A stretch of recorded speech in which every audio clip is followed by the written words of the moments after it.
Halo semuanya, perkenalkan nama saya Muhammad Ahdan Zikrullah. Pada kesempatan kali ini, saya akan membahas sebuah fenomena yang ramai diperbincangkan di dunia kerja dan juga ekonomi, yaitu meningkatnya kasus pemutusan hubungan kerja atau PHK yang banyak dialami oleh generasi Z di Indonesia.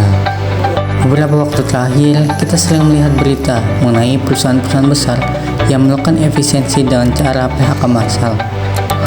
Data dari Kementerian Ketenagakerjaan dan laporan media seperti Kompas tahun 2024, Kerja CNBC Indonesia tahun 2025 menunjukkan bahwa gelombang PHK ini banyak menimpa pekerja muda, terutama yang berusia antara 20 hingga 28 tahun atau yang dikenal sebagai generasi Z.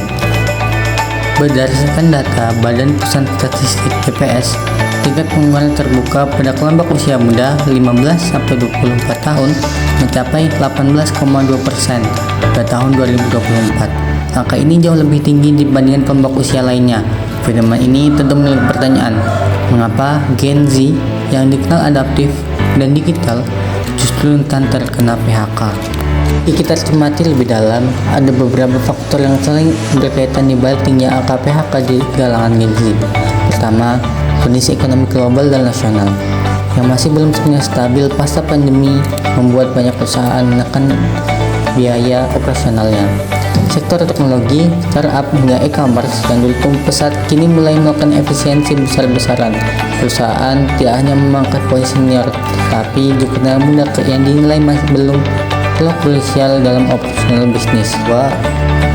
Dari sisi pola kerja dan efisiensi generasi muda, terdapat kesesuaian antara nilai yang dipegang Gen Z dengan biaya bekerja di banyak perusahaan.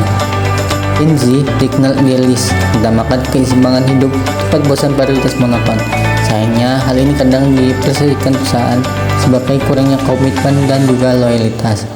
Data dari LinkedIn tahun 2025 menunjukkan bahwa rata Gen Z hanya bertahan 1,8 tahun di satu perusahaan. Sebuah sinyal dari perusahaan bahwa stabilitas kerja muda masih menjadi tantangan. 3. Perubahan teknologi seperti otomatisasi dan kerjaan buatan AI juga berperan sangat besar. Banyak pekerjaan level awal yang dulunya dikerjakan oleh tenaga kerja muda kini diganti oleh sistem digital yang lebih efisien dan murah. Contohnya, posisi data entry, customer service, hingga marketing analisis junior kini mulai digantikan dengan perangkat berbasis AI.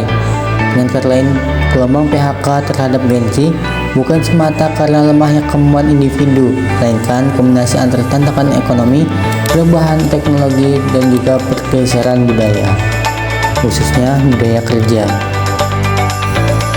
Fenomena PHK massal terhadap Gen Z tidak hanya berdampak pada individu, tapi juga pada stabilitas ekonomi nasional. Generasi muda yang kehilangan pekerjaan berarti kehilangan daya beli, menurunkan produktivitas, dan meningkatnya angka pengangguran terdidik. Secara sosial, banyak dari mereka mengalami tekanan psikologis, kehilangan arah karir, hingga beralih ke pekerjaan freelance dan gig ekonomi tanpa jaminan pendapatan tetap.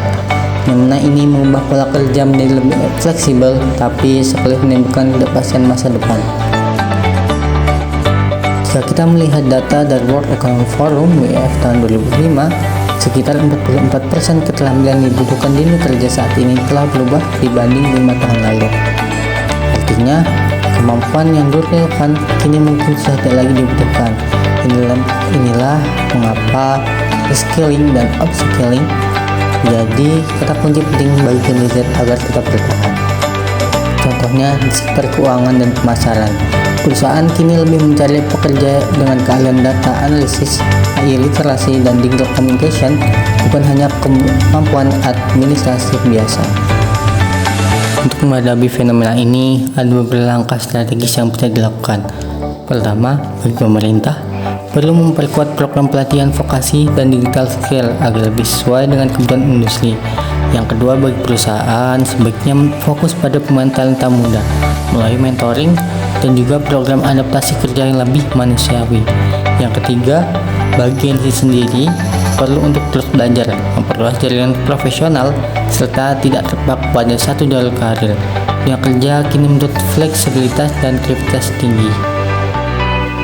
Akhir kata, sebagai kesimpulan, fenomena banyaknya PHK yang menimpa generasi Z bukan sekedar persoalan ekonomi, tapi juga cerminan perubahan besar dalam dunia kerja modern.